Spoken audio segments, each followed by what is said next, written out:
शरणागत। यह नाम है हमारी आज की कहानी का। कहानीकार वृंदावन लाल वर्मा। रज्जब कसाई अपना रोजगार करके ललितपुर लौट रहा था। साथ में स्त्री थी और गांठ में 200-300 की बड़ी रकम। मार्ग बीहड़ था और सुनसान। ललितपुर काफ़ी दूर था। बसेरा कहीं न कहीं लेना ही था, इसलिए उसने मड़पुरा नामक गांव में ठहर जाने का निश्चय किया। उसकी पत्नी को बुखार हो आया था, रकम पास में थी और बैलगाड़ी किराए पर करने में खर्च ज़्यादा पड़ता, इसलिए रज्जब ने उस रात आराम कर लेना ही ठीक समझा। परंतु ठहरता कहाँ? जात छिपाने से काम नहीं चल सकता था। उसकी पत्नी नाक और कानों में चांदी की बालियां डाले थी और पजामा पहने थी। इसके सिवा गांव के बहुत से लोग उसको पहचानते भी थे। वह उस गांव के बहुत से कर्मण्य और अकर्मण्य ढोर खरीद कर ले जा चुका था। अपने व्यवहारियों से उसने रात भर के बसेरे के लायक स्थान की याचना की। किसी ने भी मंजूर न किया। उन लोगों ने अपने ढोर रज्जब को अलग अलग और लुके छिपे बेचे थे। ठहरने में तुरंत ही तरह तरह की खबरें फैलती, इसलिए सबों ने इनकार कर दिया। गांव में एक गरीब ठाकुर रहता था। थोड़ी सी ज़मीन थी जिसको किसान जोते हुए थे। उसका हल बैल कुछ भी न था, लेकिन अपने किसानों से 2-3 साल का पेशगी लगान वसूल कर लेने में ठाकुर को किसी विशेष बाधा का सामना नहीं करना पड़ता था। छोटा सा मकान था, परंतु उसके गांव वाले गढ़ी के आदरव्यंजक शब्द से पुकारा करते और ठाकुर को डर के मारे राजा शब्द संबोधन करते थे। शामत का मारा रज्जब इसी ठाकुर के दरवाजे पर अपनी ज्वरग्रस्त पत्नी को लेकर पहुंचा। ठाकुर पौर में बैठे हुक्का पी रहे थे। रज्जब ने बाहर से ही सलाम करके कहा, दाऊजू, एक बिनती है। ठाकुर ने बिना एक रत्ती भर इधर उधर हिले डुले पूछा, क्या? रज्जब बोला, दूर से आ रहा हूँ, बहुत थका हुआ हूँ। मेरी औरत को ज़ोर से बुखार आ गया है। जाड़े में बाहर रहने से न जाने इसकी क्या हालत हो जाएगी, इसलिए रात भर के लिए कहीं 2 हाथ जगह दे दी जाए। कौन लोग हो? ठाकुर ने प्रश्न किया। हूँ तो कसाई, रज्जब ने सीधा उत्तर दिया। चेहरे पर उसके बहुत गिड़गिड़ाहट थी। ठाकुर की बड़ी बड़ी आंखों में कठोरता छा गई। बोले, जानता है यह किसका घर है? यहाँ तक आने की हिम्मत कैसे की तूने? रज्जब ने आशा भरे स्वर में कहा, यह राजा का घर है, इसीलिए शरण में आया हूँ। तुरंत ठाकुर की आंखों की कठोरता गायब हो गई। जरा नरम स्वर में बोले, किसी ने तुमको बसेरा नहीं दिया? नहीं महाराज, रज्जब ने उत्तर दिया। बहुत कोशिश की, परंतु मेरे खोटे पेशे के कारण कोई सीधा नहीं हुआ। वह दरवाजे के बाहर ही एक कोने से चिपट कर बैठ गया। पीछे उसकी पत्नी कराहती कांपती हुई गठरी सी बनकर सिमट गई। ठाकुर ने कहा, तुम अपने लिए चिलम लिए हो? हाँ सरकार, रज्जब ने उत्तर दिया। ठाकुर बोला, तब भीतर आ जाओ और तमाकू अपनी चिलम से पी लो। अपनी औरत को भीतर कर लो। हमारी पौर के एक कोने में पड़े रहना। जब वह दोनों भीतर आ गए तो ठाकुर ने पूछा, तुम कब यहाँ से उठकर चले जाओगे? जवाब मिला, अंधेरे में ही महाराज। खाने के लिए रोटियां बांधे हूँ, इसलिए पकाने की ज़रूरत न पड़ेगी। तुम्हारा नाम? रज्जब। थोड़ी देर बाद ठाकुर ने रज्जब से पूछा, कहाँ से आ रहे हो? रज्जब ने स्थान का नाम बतलाया। वहाँ किस लिए गए थे? अपने रोजगार के लिए। काम तुम्हारा बहुत बुरा है। क्या करूं, पेट के लिए करना ही पड़ता है। परमात्मा ने जिसके लिए जो रोजगार नियत किया है वही उसको करना पड़ता है। क्या नफा हुआ? प्रश्न करने में ठाकुर को जरा संकोच हुआ और प्रश्न का उत्तर देने में रज्जब को उससे बढ़कर। रज्जब ने जवाब दिया, महाराज, पेट के लायक कुछ मिल गया है यूं ही। ठाकुर ने इस पर कोई जिद नहीं की। रज्जब एक क्षण बाद बोला, बड़े भोर उठकर चला जाऊंगा, तब तक घर के लोगों की तबीयत भी अच्छी हो जाएगी। इसके बाद दिन भर के थके हुए पति पत्नी सो गए।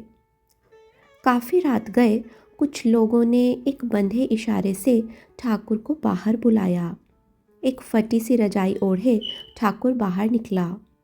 आगंतुकों में से एक ने धीरे से कहा, दाऊजू, आज तो खाली हाथ लौटे हैं, कल संध्या का सगुन बैठा है। ठाकुर ने कहा, आज ज़रूरत थी, खैर कल देखा जाएगा। क्या कोई उपाय किया था? हाँ, आगंतुक बोला, एक कसाई रुपए की मोट बांधे इसी ओर आया है, परंतु हम लोग ज़रा देर में पहुँचे, वह खिसक गया। कल देखेंगे, ज़रा जल्दी। ठाकुर ने घृणा सूचक स्वर में कहा, कसाई का पैसा न छुएंगे। क्यों? बुरी कमाई है। उसके रुपए पर कसाई थोड़े लिखा है, परंतु उसके व्यवसाय से वह रुपया दूषित हो गया है। रुपया तो दूसरों का ही है, कसाई के हाथ आने से रुपया कसाई नहीं हुआ। मेरा मन नहीं मानता, वह अशुद्ध है।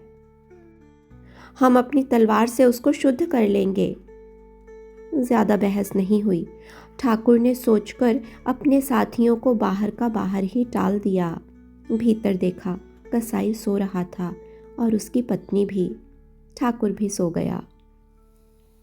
सवेरा हो गया, परंतु रज्जब न जा सका।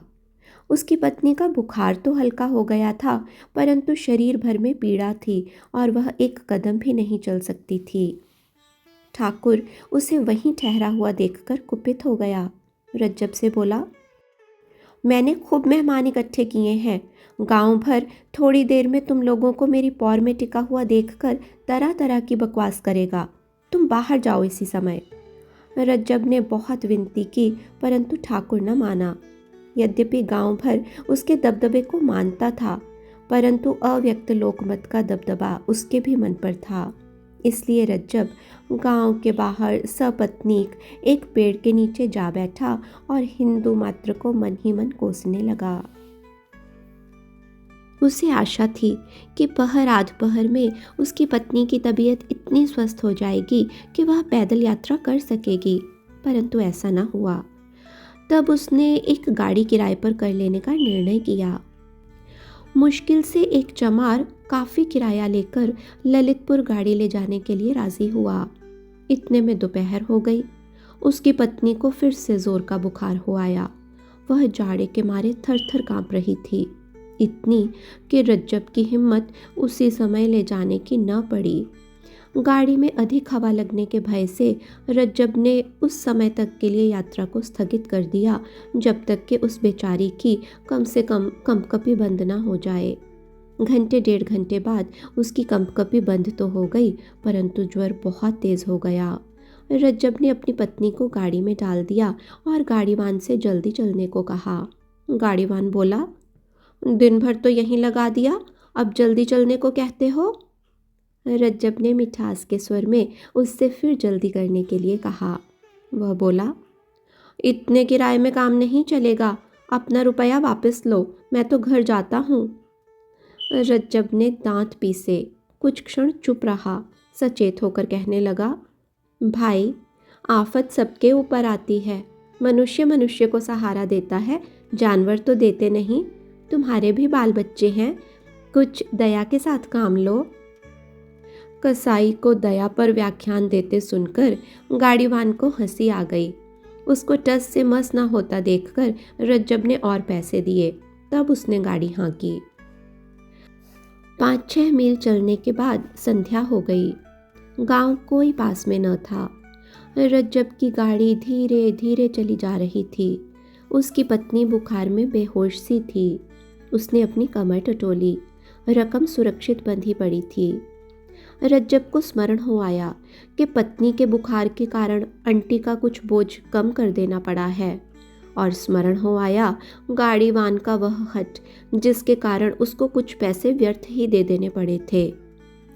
उसको गाड़ीवान पर क्रोध था, परंतु उसको प्रकट करने की उस समय उसके मन में कोई इच्छा न थी।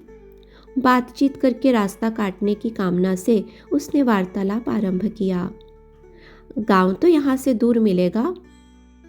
बहुत दूर, वहीं ठहरेंगे। किसके यहाँ? किसी के यहाँ भी नहीं, पेड़ के नीचे। कल सवेरे ललितपुर चलेंगे। कल को फिर पैसा मांग उठना। कैसे मांग उठूंगा? किराया ले चुका हूं, अब फिर कैसे मांगूंगा? जैसे आज गांव में हट करके मांगा था। बेटा, ललितपुर होता तो बतला देता। क्या बतला देते? क्या सेंट मेंट गाड़ी में बैठना चाहते थे? क्यों बे, क्या रुपया देकर भी सेंट मेंट का बैठना कहाता है? जानता है मेरा नाम रज्जब है। अगर बीच में गड़बड़ करेगा तो नालायक को यहीं छुरे से काट कर फेंक दूंगा और गाड़ी लेकर ललितपुर चल दूंगा। रज्जब क्रोध को प्रकट नहीं करना चाहता था, परंतु अकारण ही वह भली भांति प्रकट हो गया। गाड़ीवान ने इधर उधर देखा। अंधेरा हो गया था, चारों ओर सुनसान था, आसपास झाड़ी खड़ी थी। ऐसा जान पड़ता था कहीं से कोई अब निकला और अब निकला। रज्जब की बात सुनकर उसकी हड्डी कांप गई। ऐसा जान पड़ा मानो पसलियों को उसकी ठंडी छुरी छू रही है। गाड़ीवान चुपचाप बैलों को हाँकने लगा। उसने सोचा, गांव आते ही गाड़ी छोड़कर नीचे खड़ा हो जाऊंगा और हल्ला गुल्ला करके गांव वालों की मदद से अपना पीछा रज्जब से छुड़ाऊंगा।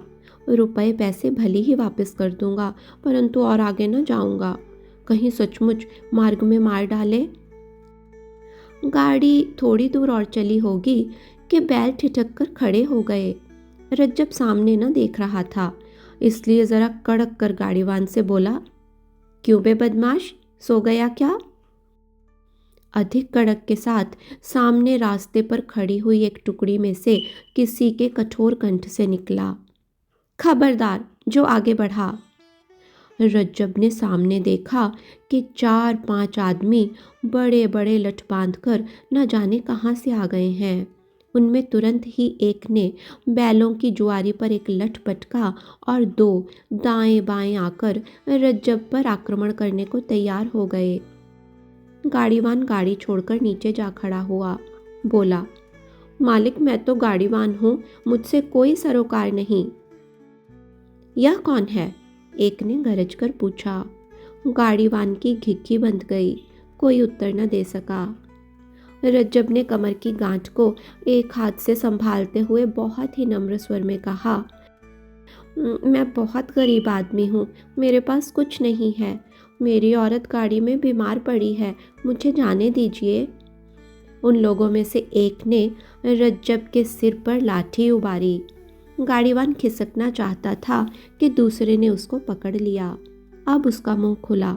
बोला, महाराज, मुझको छोड़ दो, मैं तो किराए से गाड़ी लिए जा रहा हूँ। गांठ में खाने के लिए 3-4 आने पैसे ही हैं। और यह कौन है, बतला? उन लोगों में से एक ने पूछा। गाड़ीवान ने तुरंत उत्तर दिया, ललितपुर का एक कसाई। रज्जब के सिर पर जो लाठी उबारी गई थी वह वहीं रह गई। लाठी वाले के मुंह से निकला, तुम कसाई हो, सच बताओ। हाँ महाराज, रज्जब ने सहसा उत्तर दिया, मैं बहुत गरीब हूँ, हाथ जोड़ता हूँ, मत सताओ, मेरी औरत बहुत बीमार है। औरत जोर से कराही। लाठी वाले उस आदमी ने अपने एक साथी के कान में कहा, इसका नाम रज्जब है, छोड़ो, चले यहाँ से। मगर वह आदमी न माना। बोला, इसका खोपड़ा चकना चूर करो दाऊजू, यदि वैसे न माने तो। असाई कसाई हम कुछ नहीं मानते। छोड़ना ही पड़ेगा, उसने कहा। इस पर हाथ नहीं पसारेंगे और न इसका पैसा छुएंगे। दूसरा बोला, क्या कसाई होने के डर से दाऊजू आज तुम्हारी बुद्धि पर पत्थर पड़ गए हैं? और उसने तुरंत लाठी का एक सिरा रज्जब की छाती में अड़ाकर तुरंत रुपया पैसा निकाल देने का हुक्म दिया। नीचे खड़े उस व्यक्ति ने जरा तीव्र स्वर में फिर से कहा, नीचे उतर आओ, उससे मत बोलो, उसकी औरत बीमार है। हो मेरी बला से, गाड़ी में चढ़े हुए लठैत ने उत्तर दिया। मैं कसाईयों की दवा हूं। और उसने रज्जब को फिर धमकी दी। नीचे खड़े हुए उस व्यक्ति ने कहा, खबरदार जो उसे छुआ, नीचे उतरो, नहीं तो तुम्हारा सिर चकनाचूर किए देता हूं। वह मेरी शरण आया था। गाड़ी वाला लठैत झक सी मारकर नीचे उतर आया। नीचे वाले व्यक्ति ने कहा, सब लोग अपने अपने घर जाओ, राहगीरों को तंग मत करो। फिर गाड़ीवान से बोला, जा रे, हाँक ले जा गाड़ी, ठिकाने तक पहुंचा आना, तब लौटना, नहीं तो अपनी खैर मत समझियो। और तुम दोनों में से किसी ने कभी इस बात की चर्चा कहीं की तो भूसी की आग में जलाकर खाक कर दूंगा। गाड़ीवान गाड़ी लेकर बढ़ गया। उन लोगों में से जिस आदमी ने गाड़ी पर चढ़कर रज्जब के सर पर लाठी तानी थी, उसने क्षुब्ध स्वर में कहा, दाऊजू, आगे से कभी आपके साथ ना आऊंगा। दाऊजू ने कहा, ना आना, मैं अकेले ही बहुत कुछ कर गुजरता हूँ, परंतु बुंदेला शरणागत के साथ घात नहीं करता, इस बात को गांठ बांध लेना। धन्यवाद। आशा है आपको यह कहानी पसंद आई होगी।